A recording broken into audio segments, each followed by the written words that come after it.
Assalamualaikum warahmatullahi wabarakatuh. Perkenalkan, nama saya Nadia Sulta dengan NIM 2303643 dari Prodi Kimia NKB. Di sini saya akan menjelaskan tentang kromatografi ion dan kromatografi kolom.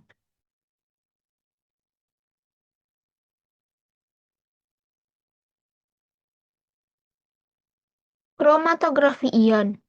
Kromatografi ion juga dikenal sebagai kromatografi pertukaran ion, di mana teknik pemisahan senyawa kimia yang berdasarkan perbedaan muatan ionik dan interaksi antar ion dalam campuran dengan fase diam yang bermuatan, atau disebut juga dengan resin penukar ion.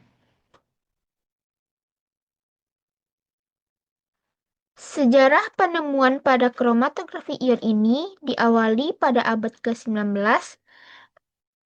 dengan konsep dasar pertukaran ion, terutama dalam konteks pengolahan air atau pelunakan air, di mana resin penukar ion sintetis mulai dikembangkan pada awal abad ke-20 yang akan membuka jalan bagi aplikasi yang lebih ilmiah. Dilanjutkan dengan pengembangan dalam kromatografi pada tahun 1940-an dengan teknik kromatografi pertukaran ion yang lebih modern, terutama dalam pemisahan asam amino dan protein. Peneliti penting dalam pengembangan teknik ini yaitu Arne Tiselius yang juga mengembangkan teknik elektroforesis dan menerima hadiah dari Nobel Kimia pada tahun 1948. Kelahiran kromatografi ion modern ini dikembangkan pada abad 1975 dengan diperkenalkannya sekarang yaitu ion kromatografi atau IC yang diperkenalkan oleh Small, Stephen, dan Baumann di Dow Chemical Company pada tahun 1975. Mereka mengembangkan sistem otomatis yang menggabungkan kolom penukar ion dan deteksi konduktivitas atau conductivity detection yang memungkinkan pemisahan dan analisis ion dalam kadar yang sangat kecil, ppm atau ppb.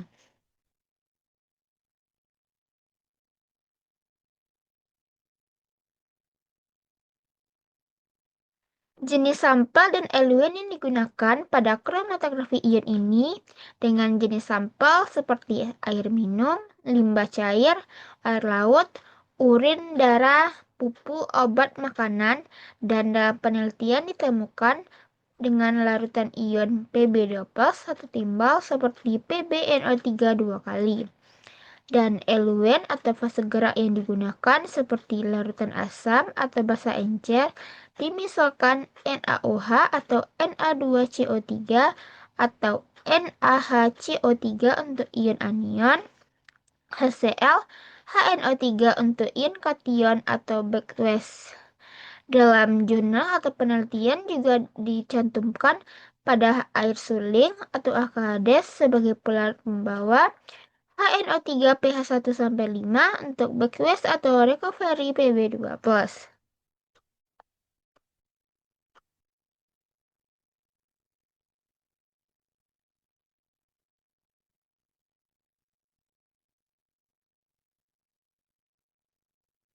Prinsip kerja pada kromatografi ion ini terlihat pada gambar. Pertama itu sampel ion dimasukkan dengan larutan yang mengandung berbagai ion. Misalkan pada gambar ditemukan bermuatan positif dengan M+ dan Na+ yang akan dialirkan ke dalam kolom. Kemudian kolom resin ini yaitu diisi dengan resin penukar kation. Dicontohkan pada gambar ini resin bermuatan negatif dengan min SO3-, yang awalnya akan mengikat ion Na+. Kemudian dengan fase diamnya yaitu resin min SO3- dan Na+, fase geraknya yaitu berupa larutan ion. Pertukaran ion ini yaitu ion M+ dalam larutan yang bertukar tempat dengan ion Na+ yang melekat pada resin. Artinya, resin melepaskan Na+ dan menangkap M+ dari larutan. Pemisahan ion yaitu ion yang memiliki afinitas lebih tinggi terhadap resin, misalkan M+ tadi akan tertahan lebih lama, dan ion yang tidak tertukar, misalkan ion yang tidak kompatibel atau berikatan lemah akan keluar duluan. Kemudian ion yang keluar tadi disebut dengan ion eluet, yaitu ion-ion yang tidak terabsorpsi yang akan keluar dari dasar kolom, yang lalu dikumpulkan untuk dianalisis. Jadi, ion dalam sampel akan berinteraksi dan bertukar dengan ion di resin berdasarkan afinitas dan muatan, lalu dielusi dan dianalisis. Selanjutnya, mekanisme kerja pada kromatologi ion terlihat pada gambar. Jelaskan ketika fase gerak dialirkan, ion-ion yang terdapat dalam campuran akan memasuki kolom dan terjadi proses pertukaran ion, di mana ion yang muatannya berlawanan akan lebih terikat pada resin, dan ion yang muatannya sama akan lebih mudah terelusi hingga lebih dahulu keluar dari kolom.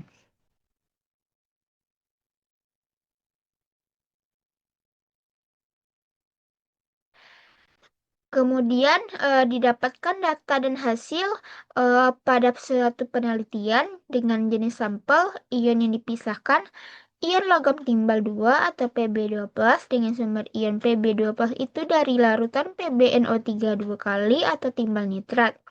Dengan konsentrasi larutan itu besar 100 ppm Pb2+. Dengan eluen atau pelarut dengan fase geraknya itu pada proses pemisahan digunakan air atau Aqueous sebagai pelarut untuk pembawa larutan Pb2+ melalui kolom.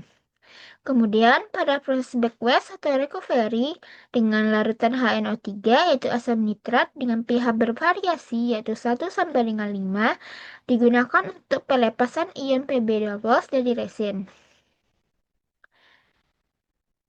Didapatkan data dan hasil dengan variabel yang diuji, kondisi terbaik, dan hasil. Pada konsentrasi D2EHPA dengan 1 kali 10 pangkat min 3M dengan kondisi hasil yaitu absorpsi Pb2+ sebesar 99,24%. Dengan konsentrasi ion Pb2+ dengan 100 ppm dengan absorpsi maksimum 96,34%. Dengan kontak batch 30 menit atau cukup baik, tapi dengan optimum di 75 menit, dengan absorpsi mencapai 96,42% pada waktu 75 menit. pH larutan sampel Pb2+ dengan pH 5 dengan absorpsi maksimum 99,52%. Dengan pH backwast atau recovery Pb2+ dengan pH 3 dengan recovery sebesar 64,10%. Dengan kapasitas resin 0,4817 mg Pb2+ per resin. Teknik kolom dengan flow rate 2 mili per menit, 5 gram resin, 300 ml larutan sampel.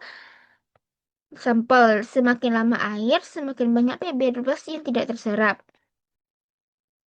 Jadi, kesimpulan dari data eksperimen penelitian tersebut jelaskan bahwa resin anion basah kuat yang diimplikasi dengan D2EHPA mampu menyerap ion Pb2+ dengan efisiensi sangat tinggi, di mana adaptasi paling efisien terjadi pada pH 5 dan konsentrasi D2EHPA 4 1 kali 10 pangkat min 3M.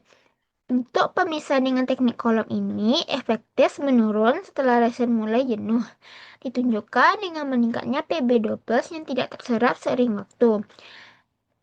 Eluen HNO3 pH 3 paling efektif untuk merecovery Pb2+ dari resin.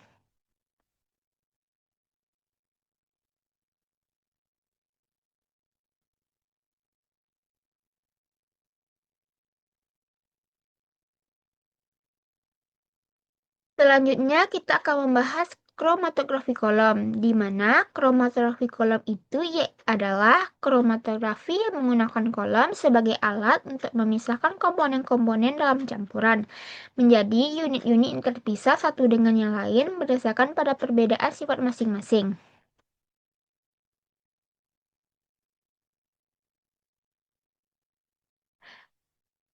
Sejarah pada penemuan kromatografi kolom ini diawali pada abad 19 dengan penelitian Steph dengan menggunakan sebuah kolom yang diisi kalsium karbonat dengan fase diam dan pelarut yaitu fase gerak untuk memisahkan pigmen tanaman seperti klorofil dan karoten.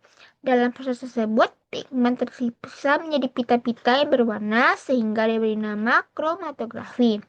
Dengan kroma itu warna, grafian itu menulis, dan dikembangkan pada tahun 1930-an dengan teknik kromatografi dan kolom yang mulai diterapkan pada senyawa lain, bukan hanya si pigmen. Kimiawan lebih memahami prinsip absorpsi dan distribusi zat antara fase diam dan fase gerak, dan dikuatkan atau dikembangkan kembali dengan metodologi yaitu pada tahun 1940 sampai 1970-an. Dengan kromatologi kolon diberdayakan untuk memurnikan dan memisahkan campuran senyawa yang lebih luas seperti asam amino, gula, dan alkaloid. Pengisi kolom juga lebih bervariasi mulai dari silika gel, alumina, resin, hingga selulosa.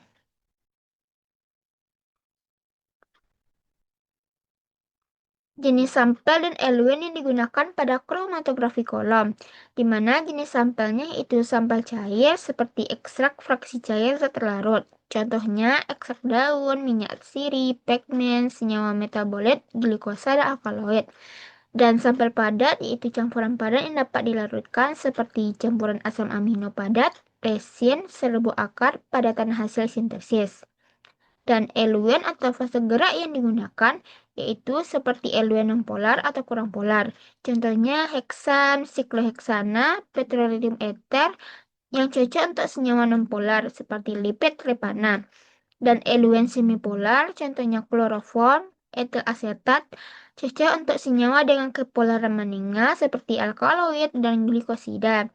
Dan eluen polar yaitu metanol dan etanol dan air. Cocok untuk senyawa yang lebih polar seperti gula, asam amino, dan asam organik.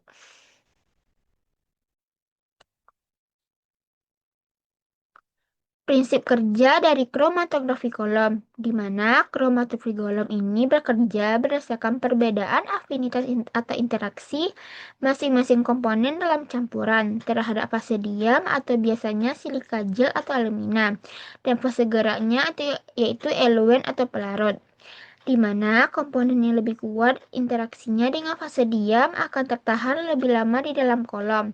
Sedangkan komponen yang lebih larut dalam eluen yaitu fase gerak akan bergerak lebih cepat keluar dari kolom. Di mana dengan mekanisme kerja tertera pada gambar dijelaskan bahwa eh, fase diam atau yaitu padatan di dalam kolom ini terletak di bawah bagian di bawah dos kolom yaitu terletak pada warna kuning dengan titik-titik. Biasanya berupa silika gel atau alumina yang berfungsi sebagai media pemisahan. Ini bersifat polar sehingga komponen polar dari sampel akan tertahan lebih lama di sini. Dengan sampel, yaitu campuran senyawa akan ditetaskan di atas fase diam, di mana dalam gambar dijelaskan bahwa bagian cairan yang berada tepat di atas fase diam yaitu berwarna biru muda tadi setelah ditambahkan sampai mulai berinteraksi dengan fase diam. Fase gerak atau eluen, di mana ditambahkan di atas kolom secara terus-menerus hingga yang berwarna kuning agak transparan. Berfungsi untuk membawa komponen-komponen dalam sampel turun melalui kolom. Jenis eluen atau dipilih berdasarkan kepolaran sampel, dimisahkan campuran heksan dan etil asetat. Pemisah komponen itu zona warna, di mana terdapat sampel yang bergerak turun dengan kecepatan yang berbeda. Dari gambar dilihat bahwa ada 3 zona warna, yaitu berwarna hijau, biru, dan orange. Ia menggambarkan komponen yang berbeda. Komponen non-polar akan bergerak lebih cepat di bagian bawah dan komponen lebih polar tinggal di atas.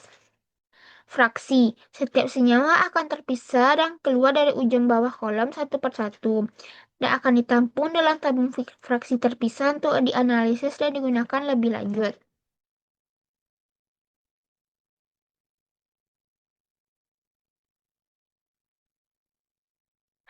Data ini didapatkan dari penelitian atau eksperimen, jelaskan jenis sampel dengan sampel utama yaitu citronella yaitu senyawa kiral yang memiliki enantiomer yang merupakan komponen utama dalam minyak sereh.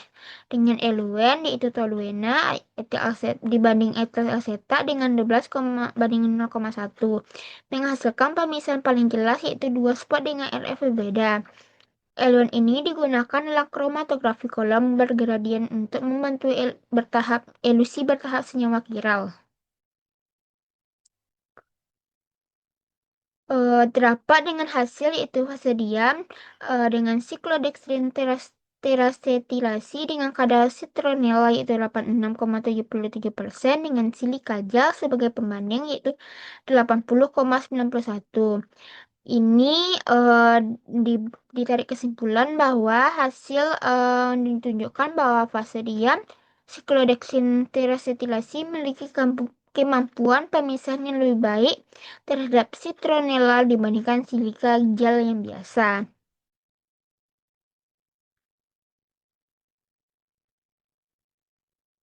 Sekian materi dari saya. Apabila ada salah kata, saya mohon maaf. Assalamualaikum warahmatullahi wabarakatuh.